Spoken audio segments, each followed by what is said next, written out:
ত্রয়োদশ জাতীয় সংসদ নির্বাচনে ৫৯.৪৪% ভোট পড়েছে। সকালে নির্বাচন ভবনে আয়োজিত এক সংবাদ সম্মেলনে এই তথ্য নিশ্চিত করেন নির্বাচন কমিশনার আবুল ফজল মোহাম্মদ সানাউল্লাহ। আনুষ্ঠানিক ফল ঘোষণার সমাপনী বক্তব্যে তিনি আরও জানান, সারা দেশে ২৯৯টি আসনে শান্তিপূর্ণভাবে ভোট গ্রহণ সম্পন্ন হয়েছে। আরও জানানো হয়, বিচ্ছিন্ন কিছু ঘটনা ছাড়া বড় কোনো অপ্রীতিকর পরিস্থিতির খবর পাওয়া যায়নি। এ সময় নির্বাচনে ঈদের উৎসবের মতো উৎসাহ ও স্বতঃস্ফূর্ততায় জনগণ অংশ নিয়েছেন বলে মন্তব্য করেন তিনি। বলেন, এবারের নির্বাচন গণতান্ত্রিক নবযাত্রায় জাতির জন্য একটি গুরুত্বপূর্ণ মাইলফলক হয়ে থাকবে।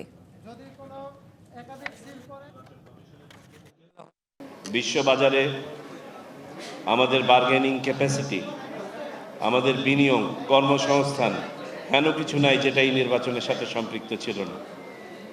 সুতরাং নির্বাচন কমিশনের পক্ষ থেকে আমরা শুধু এটাকে নেহায়েত একটা নির্বাচন অনুষ্ঠানের দায়িত্ব হিসেবে নেই নাই, এটা আমাদের একটা পবিত্র আমানত হিসেবে আমরা গ্রহণ করেছিলাম। যা কিছু অশনি ছিল, যা কিছু শঙ্কার জায়গা ছিল, বন্যার পানিতে সব ভেসে গেছে এবং আমরা জাতি হিসেবে চূড়ান্তভাবে বিজয়ী হয়েছি।